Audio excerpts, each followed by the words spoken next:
On this week's episode of What the Are We Actually Eating? Watch this video real quick. Bad news for pizza lovers as toxicology reports reveal Papa John's dough contains 800% more glyphosate than rival chains, delivering pesticides in every slice. And that's before you get to the artificial cheese blend. Papa John's mozzarella hits you with 6 stabilizers. They bind low-quality dairy with modified starch, turning it into a corn gel, estimated at less than 60% dairy. And the sauce is worse. Tanks pumped full of soybean oil and citric acid, emulsified into a paste with the same oxidized fats found in deep fryers. Dozens of sauces we scanned flagged for lead contamination and Nova 4 processing. Now that you've watched that video, I'm sure you're asking yourself the question, why does this even matter? I'll tell you why. Oh, Papa John's. Better ingredients, better pizza.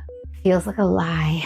It's just a straight up lie. What are the better ingredients? The corn-made mozzarella? The soybean-laced sauce? Let's talk about why this is not okay. Number one, there is 800% more glyphosate in a Papa John's pizza than any other national pizza brand. Why does this matter for you? Glyphosate causes a lot of frickin' problems. The information that I'm about to present to you is a compilation of 3 separate studies that are published. You can go look them up online and find these studies if you really want to look at them. But here's what they all say. 3 separate studies were conducted on the effects of glyphosate in fish. Why fish? They studied the effects of glyphosate in fish because fish have very similar exposure to glyphosate as us. No, they're not eating Papa John's pizza, but all of the waste product from glyphosate producing facilities goes into the US waterways. It is another way that we are exposed to glyphosate without our consent. Here's what these 3 studies found. You're gonna hate this because I hate it. Number 1, in a glyphosate-controlled setting, meaning they put glyphosate in tanks with fish, what they found was that almost immediately their swimming patterns became erratic. What does that sound like? Does that sound like when we get up in the morning and we don't know if we're going north or south or east or west or coming or going? Does that sound a little familiar?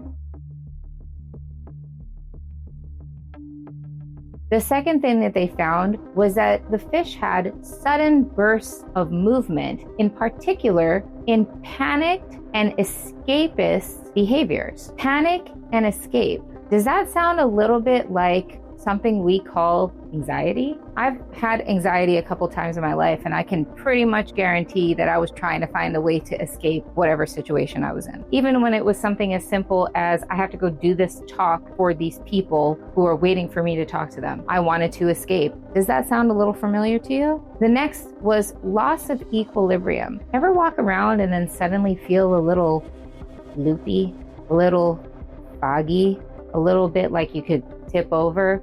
Maybe you went through menopause and you suddenly have very serious vertigo.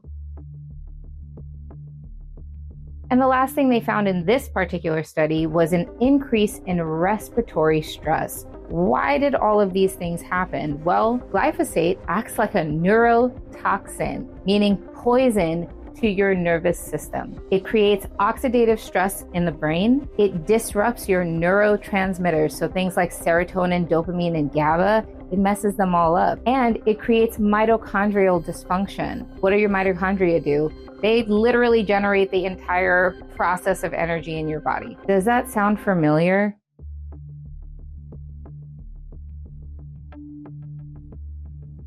Study number 2. They exposed zebrafish, also in tanks, to glyphosate, specific amounts of glyphosate over time. What this study found was even more alarming.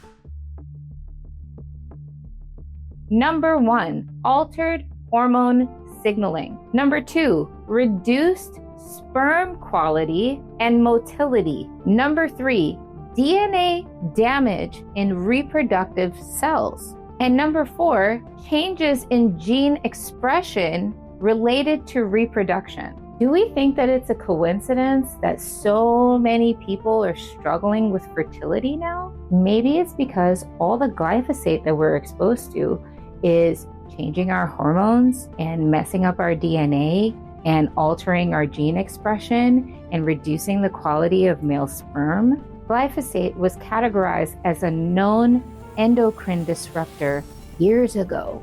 I'm talking about like 30 years ago.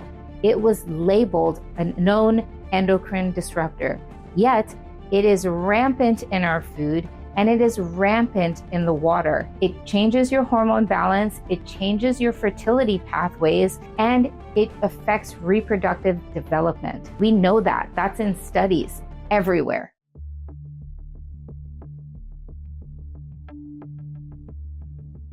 And the last study is the most alarming of the all three. In a real-world observational study of U.S. rivers, meaning the water that's running through the entire country, 60 to 100% of the male bass found in these waters were positive for female eggs in their testes. If you're a boy fish, how did you get eggs in your testes? This condition is actually called intersex. It's something that can happen in fish. In this study, it has to be mentioned that this wasn't just about glyphosate alone. This was also due to pesticides and herbicides in the water, pharmaceutical hormones in the water, meaning birth control that we've peed out, HRT that's also been put into the wastewater, hormones that they inject into our cattle, and agricultural runoff. Those three things combined with the glyphosate created this situation where we have intersex fish. Here's the problem. If we go back to the original Papa John's video, all three of those things are present in that food. Glyphosate, pesticides and chemicals, and pharmaceutical hormones, they're all present in the food. How do I know that hormones are present in the food? Because if you get anything that has meat on it, I can pretty much guarantee that that meat was treated with hormone before it turned into your sausage or pepperoni. But the moral of the story is that chronic chemical exposure can literally reprogram sexual development.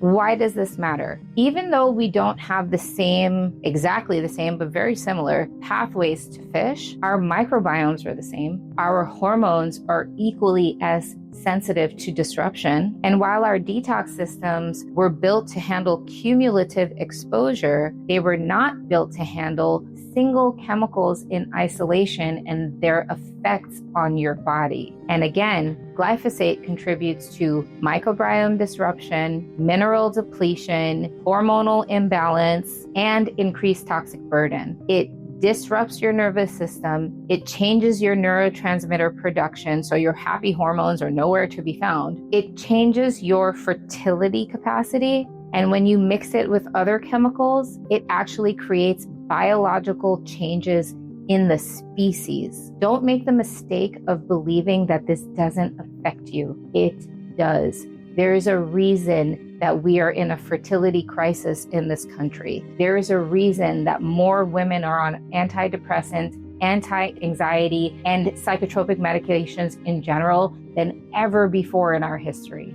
There is a reason that these things are happening to us, and we have to start talking about glyphosate more openly. We have to start becoming more aware of what we're putting in our bodies. Please don't get pizza from big box stores. There's a reason that their products are so cheap. It's because they're not made of real food. Chemicals are a lot cheaper than food. They really, really are. And when you put those chemicals in your body literally does not have a mechanism to get them out. You're essentially causing irreversible damage. So instead of getting pizza from the big boxers, how about go to your local pizza shop where they use real ingredients and actually have that instead? I'm not telling you not to eat pizza, just get good pizza. Get pizza that's worth it if you're gonna eat it. Don't eat stuff that could literally change your hormones from female to male or male to female, because that's very, very serious. Eat real food.